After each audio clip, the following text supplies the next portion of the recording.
Greetings and felicitations. Hip hip hurrah, tally ho. Hey, Cutie Pie. Hey, Puddin'. Hey, let's talk about this awesome Star Trek Enterprise episode, Terra Nova. It was released on October 24th, 2001. The teleplay was by Antoinette Stella and written by Brandon Braga and Rick Berman. It was directed by LeVar Burton. What'd you think about it? Well, let's talk about the premise. It was interesting. So it was about a lost Earth colony. The Enterprise goes to investigate this colony that had disappeared, 70 years ago. So this is interesting because we say that this is Star Trek at its earliest state, mankind's exploring at its earliest state, but we do see that there's some that were going pretty far out earlier than what was established here. We know that this has been going on because of Travis. Travis tells us that he's explored the galaxy already. He's seen so much that the rest of the crew of the Enterprise hasn't seen. So for them to see the progress of other humans, this was going to be a first for the crew. They want to know what happened, yeah, because they had basically lost contact with this colony. And when they do a scan of the planet, they see that there's a lot of radiation, so that humans couldn't have survived there. But later they find that the colony had moved underground. I think what you're saying right now is shale. Really? It's kind of like Shaka when the walls fell, but shale, yes.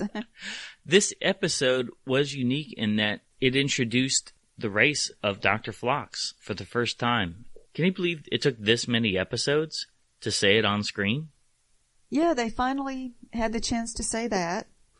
So now we know the Doctor's race, even though it had been said he kind of looked like Cardassian, but he didn't have the neck bones. That was what was thrown around during the time. Yeah, there was speculation. And it was directed by LeVar Burton, as you said. So this was the first Enterprise episode directed by one of the actors on Star Trek.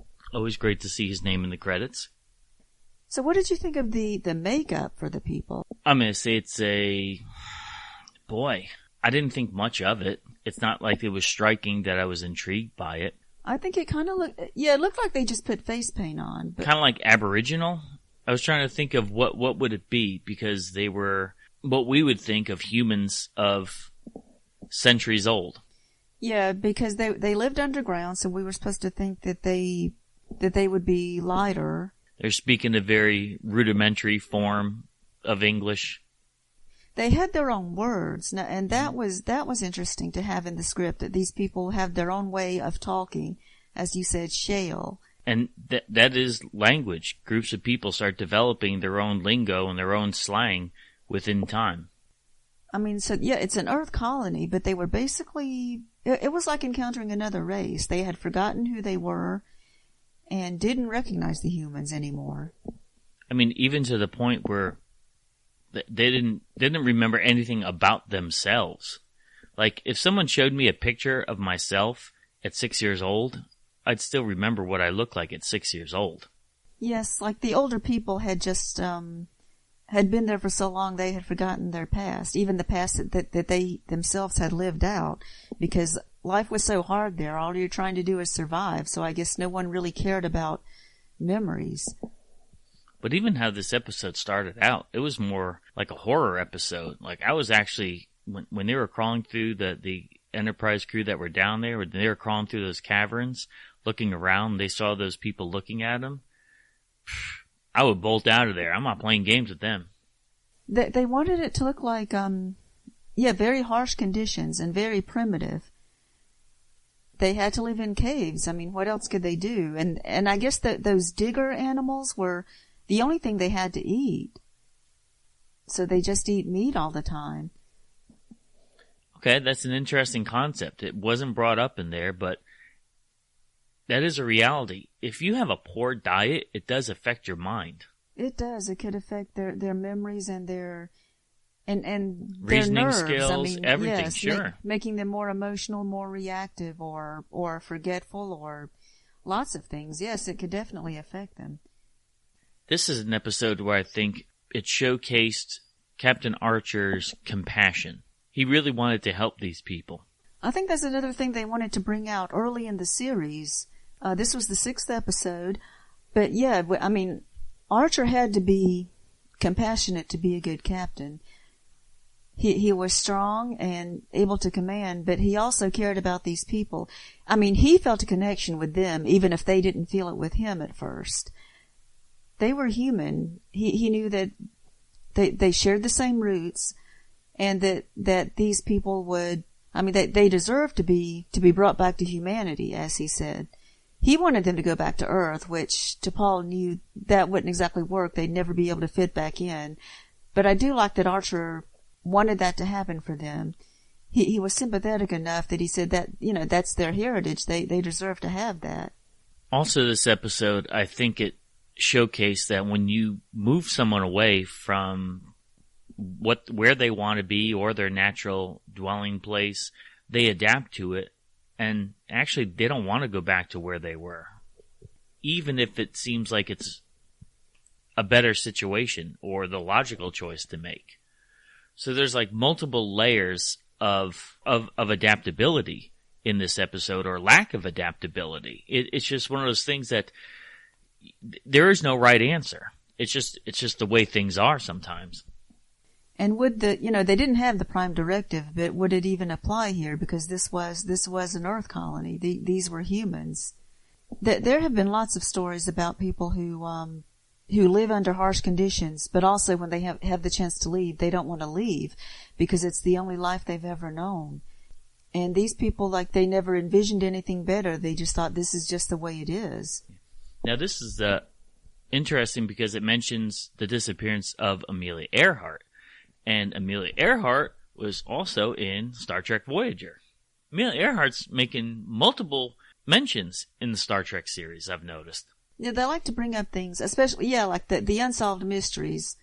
And they have solved a lot of the unsolved mysteries on Star Trek. All of the names of the people were versions of common English names. Nadette was from Bernadette. Jamin was from Benjamin. Ackery was from Zachary. And Ethan was from Nathan. So they just like took off the first letter of their names for most of them. And I think that's kind of what we do right now, right? Shortened forms. Like Benjamin is Ben, John for Jonathan. So we take off the last part of the name. They took off the first part of the name. Yes. One of the few times in the Star Trek universe that a bathroom is mentioned. Which is curious in itself because that was a source of contention of fans in the 60s and 70s, that there was no bathroom to the bridge or accessible. And so they made sure that later on, that if you look at blueprints, there's always going to be bathrooms in there. We did see the previous, though. Captain Arthur was in the bathroom taking a shower.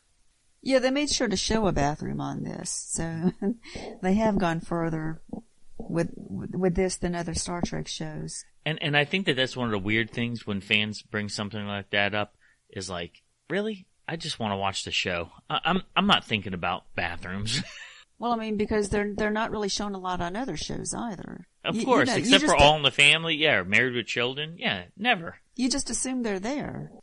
And so the scene where Reed spins the wheel of an overturned bicycle, and I mentioned that, like, that was for Miri. They did that in Miri, having very much a bicycle. Mm-hmm. Very much in Miri. Yeah, a great so we're seeing homage. Parallels, definitely parallels here to the original series in that sense. And even, hey, let's talk about Miri had grups. They had their own lingo. Like, we talk Star Trek talk in real life. How many times do we say, like, bonk bonk on the head? Shale. Star Trek has its own lingo when you put them all together.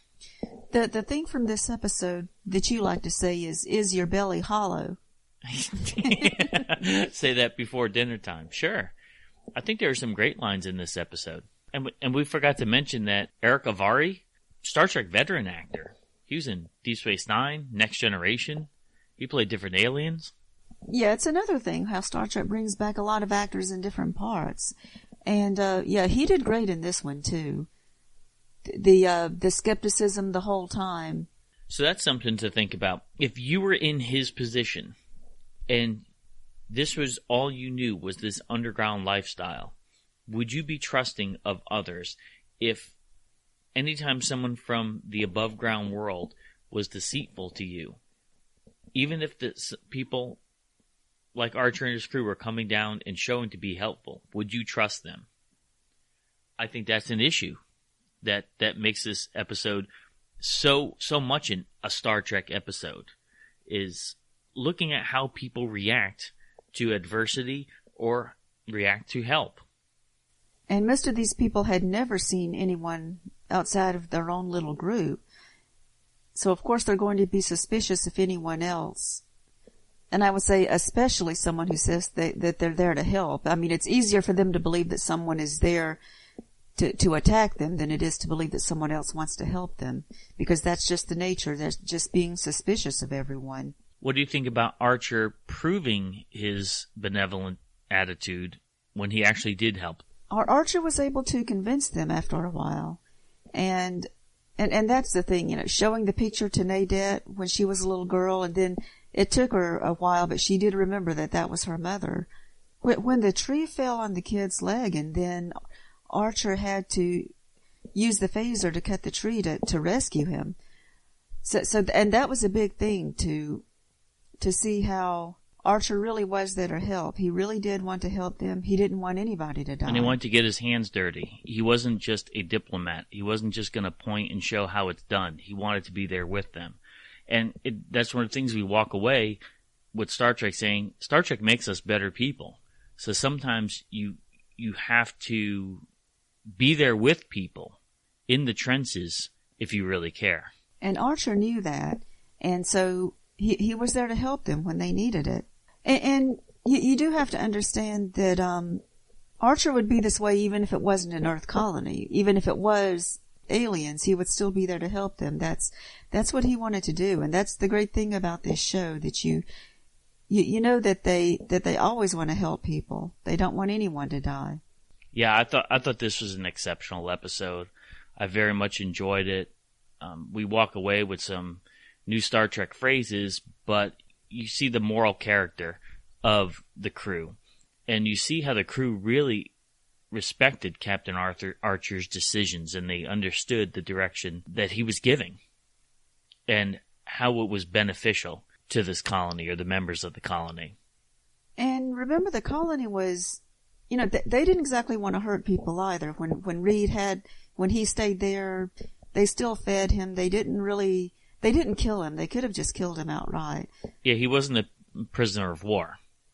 Exactly. Yeah, they treated him humanely to the best that they could. Even though they were suspicious, they still didn't kill him. And this could be similar to like the Vulcans taking the Romulans back, or some other race taking, or seeing how another lost colony of some other planet and how they would have changed from the original race.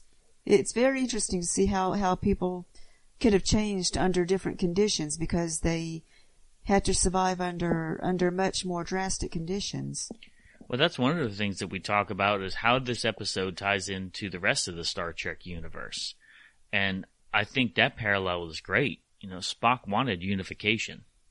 Yes, the Romulans that had left Vulcan, he thought it essential that the two races recombine. And so, yeah, that's what Archer was thinking here. He wanted to bring this lost colony back in. Yeah, good point. So I'm going to definitely say this is a thumbs up episode for me. I say thumbs up. Great episode. Thanks for listening. Make sure you hit that subscribe button and join our Facebook group. Live long, and may the Force be with you. Nanu Nanu.